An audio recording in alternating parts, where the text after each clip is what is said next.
Howdy ho! I am back again, and today I am going to be freezing some Crowder peas. And I've already canned some. Y'all can go back and look at one of my previous videos on how to do that. So what I've done, I'm going to take you over here and let you see what I got. Okay, first thing, I've got my peas in here in some cold water, just getting them clean. I'm going to go through and kind of get some of the yucky stuff off of them. When I say yucky stuff, in my other video, I showed you guys that the inside of the pods will stick to them. I probably can't find any right now. Maybe so. Okay. See that little white piece? I don't know if it's focusing on it. It's just a little piece of the inside of the pod. It comes right off. And the water will help get those off. I also am going through, I found a little piece of a pod that I missed. And so that's what this process does. I'll just go through and wash them a little bit. Over here, I've got me a big old pot of water. I filled it about halfway full because I'm going to put those peas in some hot boiling water and it will displace everything that goes in there. And I don't want this thing overflowing. So I'm going to go ahead and get this water going on high.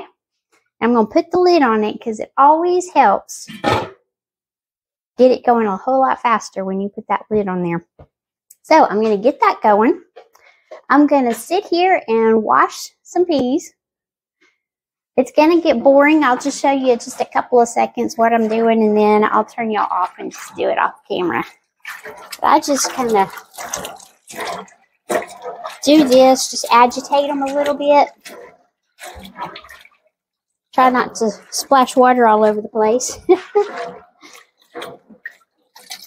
And I'm also looking for any peas that might be like black, dark, that I kind of missed, that I don't like if they're ugly peas, you know. Don't want any ugly peas. But, so I'll just look at them like this. And I will do this process twice. No, I'm sorry. I will do this 3 times. I don't know why I said twice. But I will go through every one of these and do this. And I'll come back whenever I'm through with this particular one, because you're going to see all of the yuck that's left in the sink after I get done. So I'll be back in just a little bit. Okie dokie. Here's what I got so far. I didn't find a whole lot of yucky peas yet. Can you see the water? I'm not even sure you can tell. There's a bunch of yucky stuff in there. It's kind of dirty. But I'm going to do that process 2 more times. And then I will show you what we do with them. Okay. Got them all clean. Here's what I got out of there. And that's not counting all the yuck that was in my sink. All 3 times. That last one wasn't too bad though. But here's our peas. Right here. Got a boatload of them. Over here, got my pot going. And we're at a full rolling boil. So, let me get you back over here. Alright, so what I'm going to do. I want you to be. There we go. I'm going to put these peas in there. In that hot water, and I'm going to boil them for 2 minutes. No more. 2 minutes.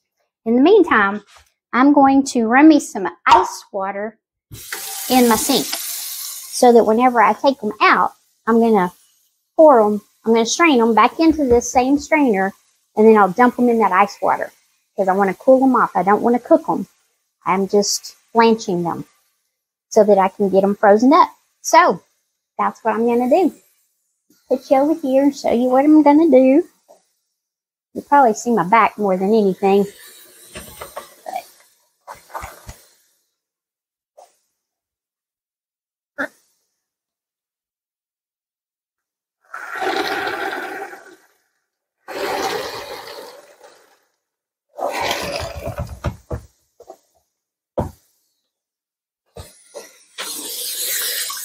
I'll rinse that out just a little bit.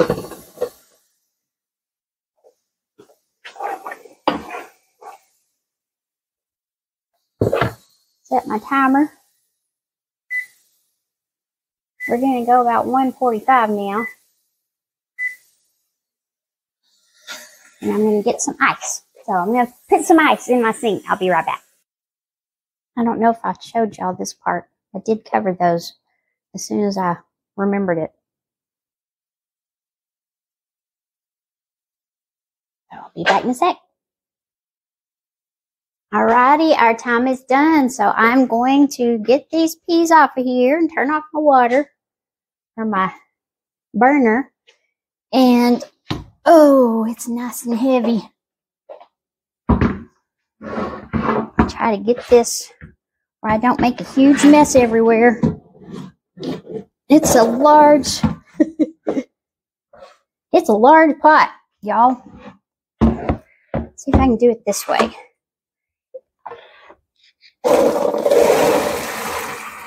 There we go. Turn it a little bit.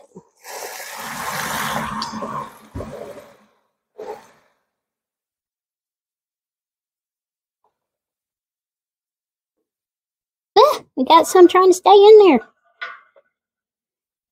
Okay.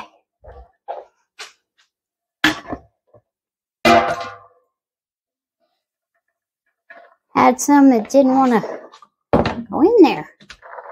And immediately into the ice water. I'm going to see if I can get the rest of these out of this pot. Now maybe they'll let go. There we go.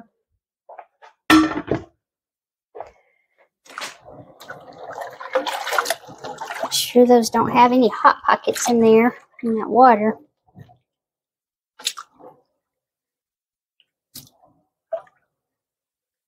It's amazing. Feeling down in there, you can still feel the heat. That's why you want to stir it. Because you got to make sure that they're not sitting in there cooking.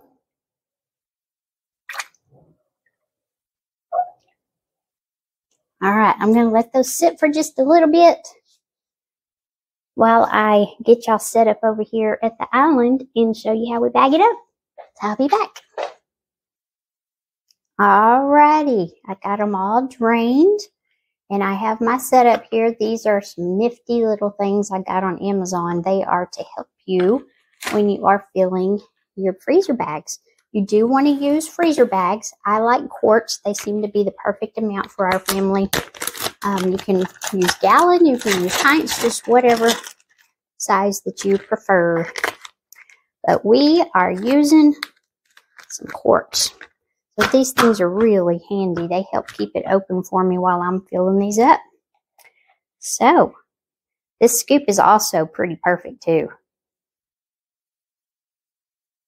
Fill that baby up just like that. And there we go.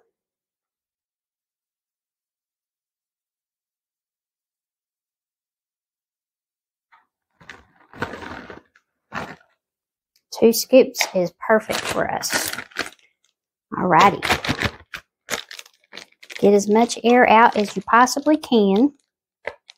If you want to make these last longer, you can put some water in it. But what I like to do is lay them flat so that I put them in my freezer like that and they stack super easy. It's a whole lot easier than having big old bundles. My grandma used to take a little straw. She would use either a coffee stir straw or a regular straw, put it in the corner over here and suck all the air out. I will go back and do that in a minute, but I'm not going to let y'all watch me do that. But that just helps get some of that extra air out. I do not put these in my sealer because it's not going to last long enough. I will eat my frozen peas before I eat the peas that I have canned because they will last longer. So these are going to get eaten first. So I'm not worried about doing my, what is it called? Golly, y'all help me out here. My sealer bags. I can't think. I'm brain dead right now. I'll think of it in a second. We use it mostly for meat, for the deer meat and stuff. But see how there's still a little bit of air in there? I don't like that, so I will go back in a minute and get the rest of that out. But I'm just going to go through here and fill up all these bags. I'm sure y'all don't want to sit here and watch me do this. And I'll come back in a second and I'll be able to tell you what that's called. Sometimes this old brain, I don't know. If it's not something I use all the time, which I don't, then I just completely lose it. But, oh, I know what I was going to tell you guys. I can tell y'all that while I do this. Blanching. I don't know if I even said anything about it. Uh-oh, my bag's coming off, y'all. Blanching. You blanch things for a couple of different reasons. One is to preserve the flavor and to keep things pretty. It makes the colors more vibrant. The other reason is doing that also kills any bacteria that might be on the food. So that's the reason that you blanch, and that's the reason we don't do it for very long. It goes for what, 2 minutes, and that's it, because you don't want to cook the peas. I still want them to be nice and hard, and I want to cook them at a later date, but I want to preserve all of that pretty color and the crunchiness and all of that. So most vegetables and fruits you will blanch before you freeze them. Have a runaway pea. I'll catch him in a second. Anyway, I just wanted to share that with you guys. I'll be back in a little bit. Alrighty, y'all. My last bag didn't have very many left in it, but I'll add him to one of these others when I'm making a big meal, probably for Thanksgiving. But I got 1, 2, 3, 4, 5, 6.5 quarts out of that. I am super happy. That is it for today. These will last about a year in the freezer. Not in my house. I will have these gone probably in 5 weeks. No, I will make them go longer than that because I've got 6.5 here. I will try to go every 2 weeks fixing some of these. I'll rotate a week of purple hull peas and these. Let me get you up here so I can see you. I see your faces. Here we go. All right. So, like I said, I will just lay these flat in my freezer so that they freeze like that. They are so much easier to stack in your freezer like that than trying to have a big bundle or a blob of them. But that's it, guys. It's super simple. Next time you are at a farmer's market or you grow some of your own, just shell you some peas. Grow you some peas, shell them up, freeze them, can them. You can do it. I promise you. I learned pretty much on my own. My grandma, she hadn't canned in so many years, and I was so little whenever I would be with her and watch her doing her things. So I just had to learn on my own. Got my big ball book and watched a lot of videos and had to learn on my own. So you can do it. I promise you. That's it for today. Actually, I'm going to do another video in a minute. I think I'm going to make something good. I'm not sure what yet, but we'll figure something out. I'll see y'all soon.